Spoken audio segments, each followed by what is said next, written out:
whispers in the dark, and tonight's tale of dread. Dim the lights, let the room fall quiet, and imagine the scrape of rain against old glass, the smell of damp stone, the tremble of candle flame in a room where no sane person would willingly remain. Tonight, we return to the shadowed world of Victor Frankenstein, to the lonely mountains, the bleak graveyards, the abandoned dissecting rooms, and the awful secret that breathed where no life should ever have stirred. This is not a tale of a harmless monster misunderstood by children. This is a tale of creation without mercy, of knowledge pursued beyond the border of the grave, and of a thing made from the stolen ruins of the dead. Listen closely, because once Victor Frankenstein gave his creature life, the world itself seemed to rot around him. Now let's begin. Victor Frankenstein was born in Geneva, the beloved son of Alphonse Frankenstein, a man of honor and wealth, and Caroline Beaufort, whose kindness had once seemed to Victor like proof that God still looked gently upon mankind. His childhood home overlooked the bright waters of Lake Geneva, where the mountains rose blue and white beyond the shore, pure as carved ice beneath the morning sun. In that house, there was music, learning, affection, and laughter. There was Elizabeth Lavenza, golden-haired and calm-eyed, raised beside Victor as his companion and future bride. There was Henry Clerval, generous, poetic, eager for romance and noble adventure. There were younger brothers, among them sweet little William, whose innocent face would one day haunt Victor more fiercely than any corpse he ever touched. Yet even as a child, Victor was not content with ordinary wonders. He did not merely admire lightning when it split the sky. He wished to understand the hand that threw it. He did not merely mourn the dead. He wished to discover why death had power at all. He read old books of alchemy and natural philosophy. Cornelius Agrippa, Paracelsus, Albertus Magnus, names dismissed by modern scholars, became to him secret prophets, while other boys dreamed of travel or love or glory. Victor dreamed of command over nature itself. Then came death into his own home. His mother, Caroline, nursed Elizabeth through scarlet fever and took the disease into her own body. Victor watched the color drain from Caroline's face. He watched the woman who had once seemed the warm center of the household become small beneath white sheets, her breath thinning, her fingers cooling in his. She died with words of blessing on her lips, urging Victor and Elizabeth toward future happiness. Victor stood beside the bed and felt something inside him curdle. The priests spoke of heaven. The doctors spoke of fever. His father spoke of patience. Victor heard none of it. He saw only the obscene stillness of a body that had once been his mother. Her face remained recognizable, yet there was no Caroline there. Something invisible had fled. Something secret had snapped. If life could vanish like candle smoke, then life must have a mechanism. If it had a mechanism, then it could be found. If it could be found, Victor Frankenstein would find it. Soon afterward, he left Geneva for the university at Ingolstadt, carrying grief like a coal in his chest. Ingolstadt greeted him with narrow streets, steep roofs, tolling bells, and winter mist that seemed to creep from the stones themselves. Its lecture halls smelled of dust, ink, and damp wool.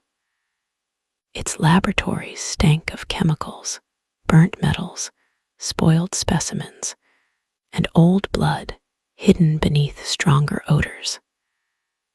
Victor entered this world with a mind already fevered.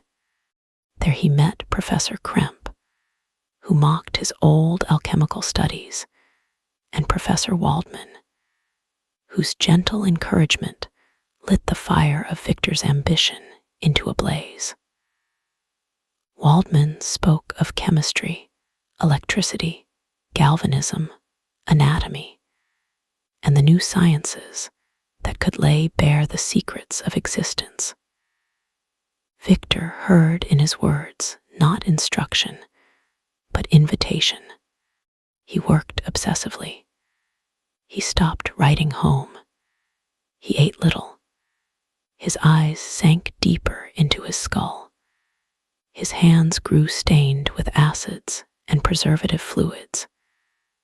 At night, when other students drank or slept, Victor wandered places where only criminals, surgeons, and carrion birds had business. The first time he entered a charnel house, he nearly retched. It lay beneath an old chapel outside the city, a vault where bones were stacked in dim alcoves, where coffin lids sagged and split, where the air tasted of lime dust, mildew, and the slow sweetness of decay. Victor held a lantern high and watched shadows crawl over skulls grinning without mirth. Femurs lay in bundles. Hands, dried and curled, protruded from torn wrappings. Some bodies were fresh enough that the flesh still clung in gray folds. Others had sunk into themselves, their skin tightening over bone like old leather. A sane man would have fled. Victor stepped closer. At first, he studied death. Then he harvested it. He visited graveyards after midnight, when fog lay low over the stones and the church bells were silent. He bribed gravediggers. He bought stolen remains from men whose coats smelled of wet soil. He followed funeral processions at a distance, not with grief, but with calculation. Freshness mattered. Size mattered. The condition of muscle and nerve mattered. He needed materials strong enough to survive his experiment, large enough for his clumsy human hands to manipulate. The creature would not be ordinary in scale. Victor decided this early. A body of common human size required delicate work, fine vessels, and nerves too small to connect with his current means. So he would make a larger frame, 8 feet tall, broad enough that arteries could be joined, massive enough that bones could be bolted and wired into place. A giant assembled from mankind's discarded remnants. He told himself that greatness demanded ugliness at first. He told himself that every birth was bloody. He told himself that disgust was a weakness. Piece by piece, the thing took shape. The skull came from a hanged murderer whose neck had broken badly on the gallows. Victor chose it for its width, though the jaw had to be reset with metal pins. The teeth were mismatched, some taken from paupers, others from soldiers whose mouths had been smashed in battle. He selected the largest vertebrae he could find, scraping them clean beneath lamplight, threading them with wire, reinforcing the spine with rods hammered from surgical steel. The ribs came from several men, some too curved, some too narrow. so he cracked and bent them until the cage could contain the organs he had gathered. The hands disturbed him most. A human hand, separated from its owner, retains a dreadful suggestion of intention. Fingers seem ready to clutch. Nails seem ready to scrape. Victor collected hands from laborers because their tendons were thick, their palms broad, their fingers strong. Yet no pair matched. One hand was longer, knuckled like a root, with scars across the back. The other was wider, the thumb set at a strange angle, the nails yellowed and split. He stitched them to wrists built from borrowed bones and ropes of tendon soaked in preserving liquor. When he tugged the cords, the fingers flexed, slowly, horribly, as if the dead were trying to remember work. The legs came from a drowned man and a dissected criminal. The muscles of the thighs were immense, purple-red beneath their chemical glaze. Victor stitched layers together with thick black thread, pulling the skin tight where he could, patching gaps where he could not. His needle passed through flesh that no longer bled, but seemed still to resent him. Fat slid beneath his fingers. Fluids collected in bowls. Sometimes, when he pierced a nerve bundle, the limb twitched from residual charge or from his imagination, and Victor would freeze, sweating, listening to the rain scratch at the windows. The torso was a nightmare of ambition. He obtained lungs from one cadaver, a heart from another, a liver dark and swollen, kidneys pale as wet stones, coils of intestine washed and packed into place with trembling care. He stitched vessels together, tied them off, tested tubes by forcing warm fluids through them. He opened cavities and closed them again. He cut away rot. He replaced ruined tissue with fresher meat. He worked by candlelight until the walls of his apartment seemed to pulse. The skin could not be made beautiful. Victor had once imagined a noble being, perhaps even majestic, but the material betrayed him. The creature's hide was a map of theft. Patches of gray, yellow, brown, and waxen white were stretched over the enormous frame. Seams crossed the body like the work of a drunken tailor. Around the shoulders, the flesh puckered where one man's skin met another's. Across the abdomen, black stitches curved in a cruel smile.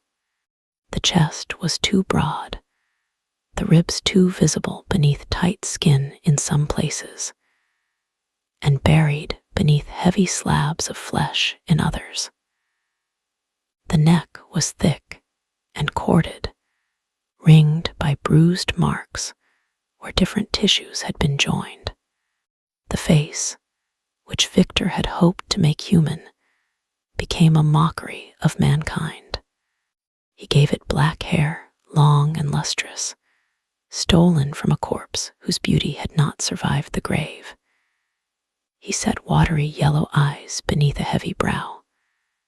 The eyelids were too thin, almost translucent, showing little crawling veins beneath. The cheeks were sunken, but the jaw was massive. The lips were dark, stretched too tightly across uneven teeth. The skin of the face had the dull color of old parchment left in rain. When the mouth hung open, the tongue sat too large within it, gray-pink and glistening. The nose had been carefully shaped, yet its stillness only made the rest of the face worse, like a death mask forced to dream. Victor would stand before the table and stare at his creation. 8 feet of stolen anatomy laid out under sheets, and feel triumph war with nausea. In the corners of the room were jars of organs suspended in cloudy fluids. On hooks hung straps, coils of wire, leather restraints, and wet aprons. The floorboards were dark with stains he could not fully scrub out. His apartment, once a student's chamber, had become a private slaughterhouse of knowledge. The night of creation arrived in November. With rain crawling down the panes and wind moaning through the streets of Ingolstadt, Victor had built his apparatus from chemical batteries, copper rods, induction coils, glass vessels, and wires that webbed the room like the veins of some metallic spider. Above the operating table, suspended conductors trembled. The creature lay naked beneath a stained sheet, immense limbs strapped down, head tilted back, mouth open as though awaiting a scream. Victor's own body was near collapse. His hair hung lank around his face. His skin had become sallow. His eyes burned with sleepless light. He moved from instrument to instrument, checking connections, whispering calculations, muttering his mother's name without realizing it. Lightning flickered beyond the windows. Victor began. The room filled with a sharp chemical stink. Sparks snapped from metal points. Blue light crawled along wires. The creature's body jerked once, then lay still. Victor adjusted the current, opened valves, forced the charged fluid through the tubes he had inserted into the veins. The heart, that stolen engine, gave a wet internal thud. Then another. Then a shudder ran through the enormous chest. Victor leaned over it, unable to breathe. The creature's fingers clenched. The sheet slid from its face. The yellow eyes opened. No scream came at first. There was only breath, a ragged, bubbling inhalation, as though air were being dragged through mud. The chest rose. The jaw worked. One eye rolled toward Victor, unfocused and shining in the candlelight. The lips trembled, stretched, and parted. A string of dark saliva slipped over the teeth. Victor Frankenstein, who had stolen from graves and defied heaven, looked upon the life he had made and felt not joy, but absolute horror. The creature tried to sit up. Its head lolled forward. Stitches split along one shoulder, oozing dark fluid. Its enormous hand reached toward him, not violently at first, perhaps like an infant reaching for its parent. But the hand was too huge, too corpse pale, too strong. Victor stumbled backward. The creature made a sound, a hoarse broken moan, and the smell of opened graves seemed to pour from its mouth. Victor fled. He ran into the rain without a cloak or hat, abandoning the being he had dragged into existence.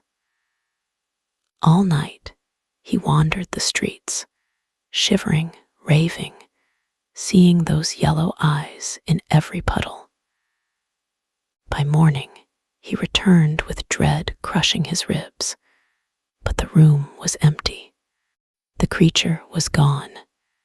Only the torn straps remained, and the long, wet impression of its body on the table. For a while, Victor believed himself spared. Henry Clerval arrived in Ingolstadt and found him near madness. Victor fell into fever. Henry nursed him with kindness, never knowing that in the next room there had been a table where death was taught to breathe. For months, Victor recovered. Spring came. The university resumed its ordinary life. Flowers opened. Students laughed. Victor tried to convince himself that the nightmare had vanished into the wilderness and died. Then a letter arrived from Geneva. William was dead. His little brother had gone walking near Plainpalais and had not returned. Searchers found his body at dawn. His small neck bore bruises. Black fingerprints sunk into the flesh. His face, once lively and sweet, had been fixed in an expression of terror. Around his throat was the mark of a hand too large for any ordinary man. Victor returned home in anguish. As he approached Geneva, thunder rolled over the mountains. Lightning revealed the slopes in white flashes.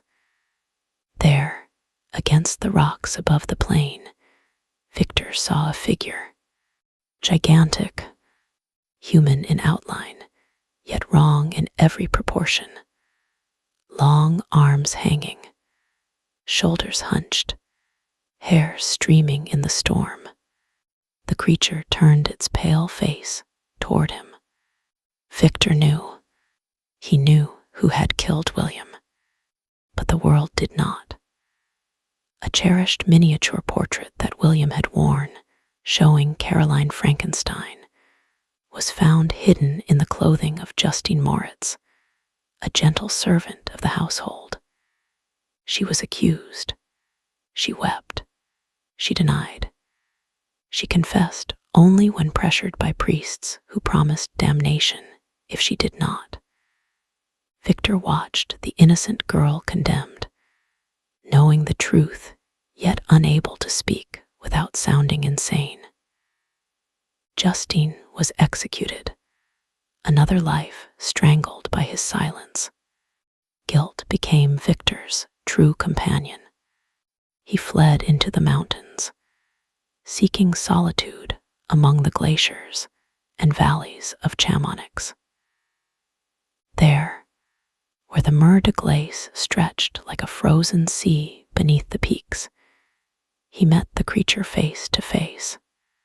It came across the ice with impossible speed, leaping crevasses, climbing ridges, its huge frame wrapped in ragged garments stolen from the world that hated it.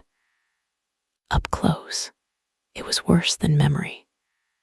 Snow clung to its black hair. Its yellow eyes had sharpened with intelligence.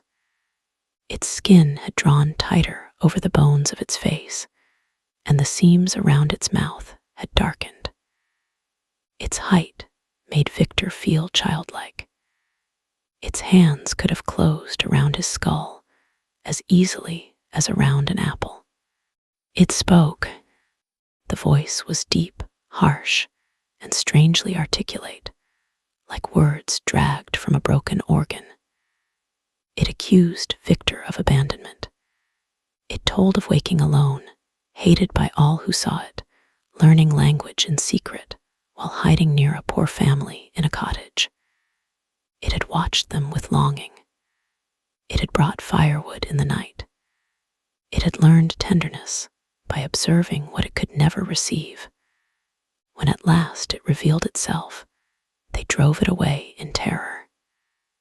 Every human face became a door slammed shut. Then it found William. The boy had screamed at the sight of him. The child had named the Frankenstein family. Rage and misery took the creature. It seized William by the throat. At first, it said, it only wanted silence. But the little body was fragile. Too fragile. The neck gave beneath its fingers with a soft internal crack. The eyes bulged. The small heels kicked mud. Then William hung limp in its grasp. As the creature described it, Victor saw the murder more vividly than if he had stood there. William's lips turning blue, the huge thumbs pressing deeper, the small hands clawing uselessly at wrists thick as branches. The sudden stillness. The creature had then placed Caroline's portrait on Justine, not merely to hide guilt, but to wound Victor through injustice.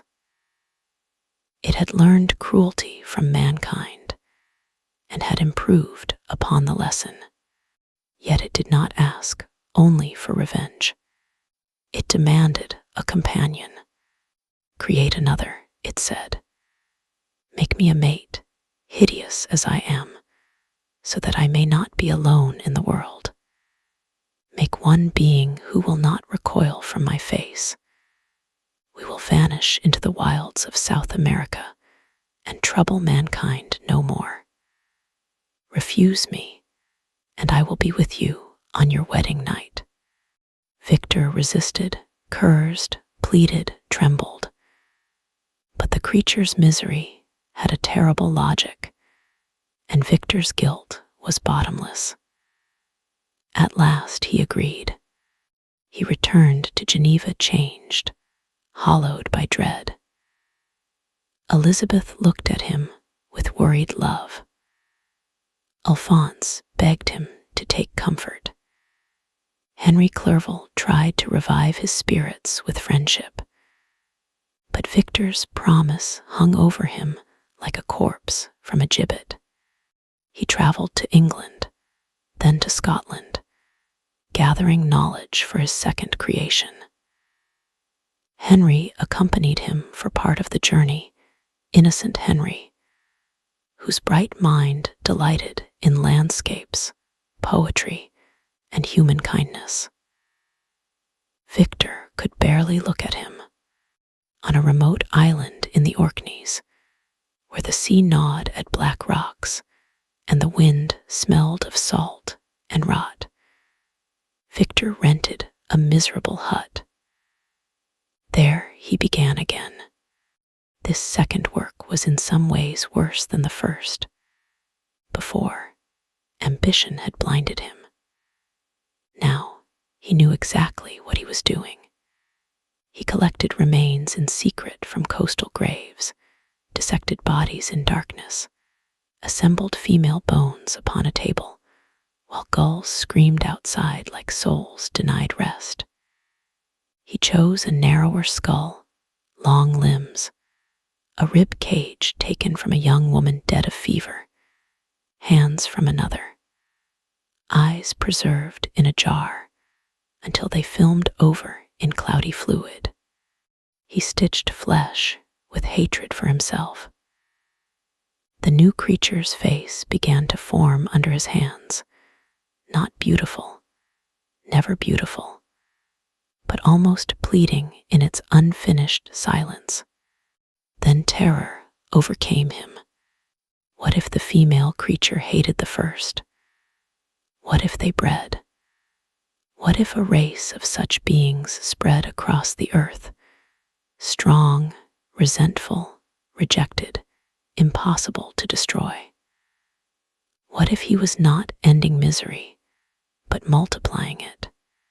One night, as Victor worked by the light of a smoky lamp, he saw the creature outside the window, its face pressed close to the glass. Rain ran over its cheeks like tears. Its yellow eyes watched the half-made bride with hungry hope. Victor looked from the creature to the thing on the table. The unfinished female lay open from throat to belly, ribs spread, organs arranged, but not yet awakened. Her stitched mouth seemed almost ready to accuse him.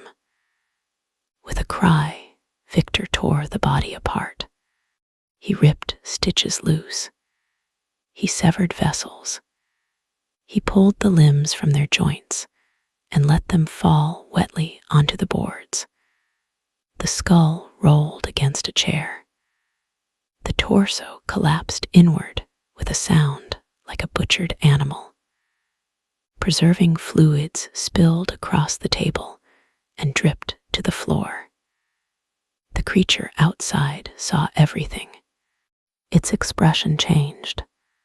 Hope died in it, and what remained was something ancient, cold, and murderous.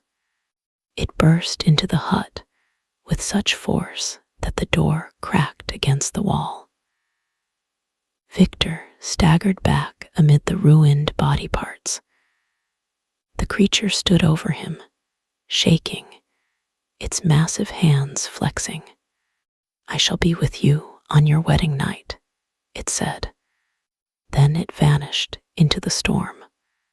Victor tried to dispose of the remains by boat, sinking them in the sea.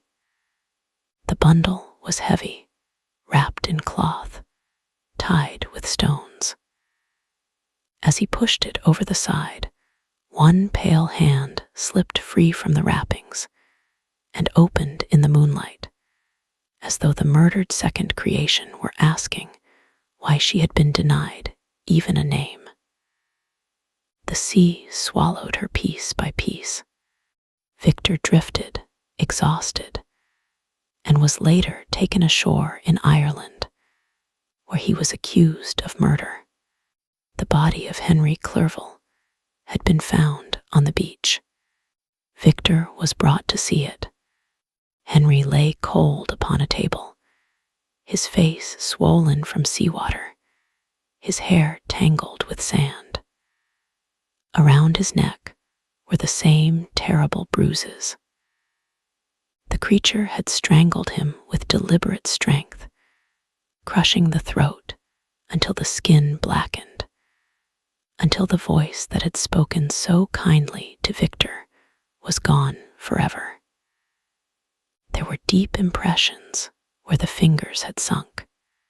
One side of the neck seemed misshapen. The bones shifted beneath the flesh. Henry's eyes were half open, filmed and empty, as if his final sight had been the towering shadow of the thing his friend had made. Victor collapsed in fever once more. He raved of monsters, graves, torn flesh, and yellow eyes. He was eventually cleared of the murder, but freedom meant nothing. Henry was dead. William was dead. Justine was dead. The creature had begun surrounding Victor with corpses, one by one, each death a message written in broken bodies. Alphonse brought Victor home to Geneva, where Elizabeth still waited with love strong enough to survive fear. She knew Victor suffered from some secret anguish. She believed marriage might restore him. Victor, remembering the creature's promise, believed the threat was against himself. He prepared for his wedding with pistols, knives, and a heart already half buried. The wedding took place. Elizabeth was radiant, though worry shadowed her eyes. Her dress was pale, her voice soft, her hand warm in his. For a few hours, Victor almost imagined the world might forgive him. They traveled to Evian for their wedding night. The inn stood near the dark water, with mountains looming beyond, their peaks hidden by cloud. The corridors were narrow. The rooms smelled of old wood, wax, and lake mist. Victor searched every corner. He checked the windows, the locks, the curtains. He told Elizabeth to retire while he watched for danger. She looked wounded by his distance, but obeyed. Victor paced below, with weapons ready. Then came a scream from upstairs. Not a cry of surprise, not a call for help. A scream of pure animal terror, cut short in a way that made Victor's blood freeze. He ran. The bedroom door stood open.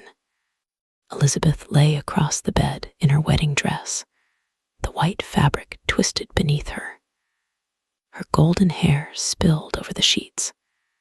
Her face was turned toward the doorway, eyes wide, mouth parted in the last shape of her scream.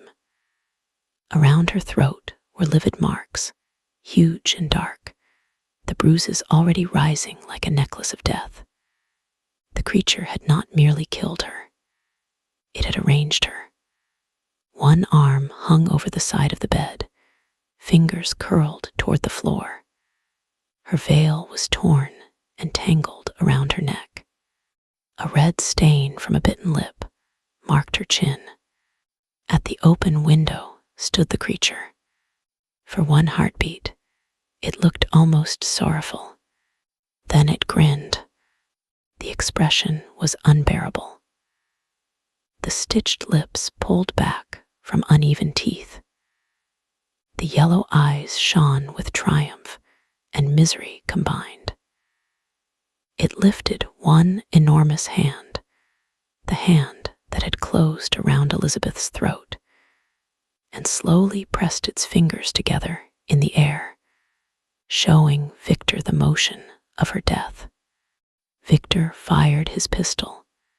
The shot shattered glass. The creature disappeared into the night. Elizabeth remained on the bed, beautiful no longer in life, but beautiful in the horrible stillness that follows violence. Victor gathered her in his arms, and her head fell backward with a looseness that told him the strength used against her had been more than enough. He called her name until his voice broke. The inn woke. Footsteps thundered. Lamps flared. But nothing could bring warmth back into her hands. The news killed Alphonse Frankenstein. Victor's father, already weakened by grief, sank beneath this final blow and died soon after, his heart unable to bear what Victor's hands had unleashed. Victor became the last ruin of his family. There was no more concealment, no more study, no more guilt disguised as illness. There was only pursuit. He swore to chase the creature until one of them died. Across forests, rivers, mountains, and frozen wastes, Victor followed signs of devastation. A slaughtered animal left hanging from a tree, footprints too large for human feet pressed into snow, messages carved into bark, mocking him, urging him onward. Sometimes food was left for him, as if the creature wanted him alive enough to suffer. Sometimes he glimpsed it at a distance, black against the white horizon, always moving, always waiting. The chase led north into lands where the sun became a pale ghost and the air cut like glass. Victor's body wasted. Frost opened cracks in his lips, his fingers numbed. His mind fixed upon one image only, the creature burning, broken, destroyed. In the Arctic, amid fields of ice that groaned like living things, Robert Walton's ship found Victor near death. Walton, an explorer hungry for glory, took him aboard and heard his tale. Victor warned him against ambition. He spoke with the voice of a man whose dreams had become a charnel pit. As Victor weakened in Walton's cabin, the ice pressed around the ship. The crew whispered of turning back. Walton, looking upon Frankenstein's ravaged face, began to understand the price of obsession. Victor died before vengeance was complete, his final breaths spent in bitterness, warning, and longing for the dead he had loved too late. Then the creature came. Walton found it in the cabin, bent over Victor's body. In the dim light, the monster seemed larger than any human nightmare. 8 feet tall, gaunt yet powerful, wrapped in furs crusted with ice. Its black hair hung in ropes. Its yellow eyes were wet. Its skin, stretched and patched and scarred by weather, looked less like flesh than something assembled from grave wax and old wounds. Seams marked its face and neck. Its hands, those dreadful hands, rested near Victor's corpse with a tenderness that made them more horrible. It mourned, not as a beast mourns, but as a damned soul mourns the gate it has closed forever. It spoke of loneliness, rage, and remorse. It had killed the innocent to wound the guilty. It had become the monster mankind saw in it. It had wanted love and answered rejection with murder. Now Victor was dead, and revenge had turned to ash. The creature promised to go north, build a funeral pyre, and burn itself until no trace remained. It left the ship and vanished across the ice, a dark shape moving into the white emptiness, carrying its misery beyond the edge of the world. Yet some sailors later swore they saw a glow on the horizon, red against the polar night. Some said it was the creature's pyre. Others said no fire could burn so large upon the ice unless fed by something more than wood.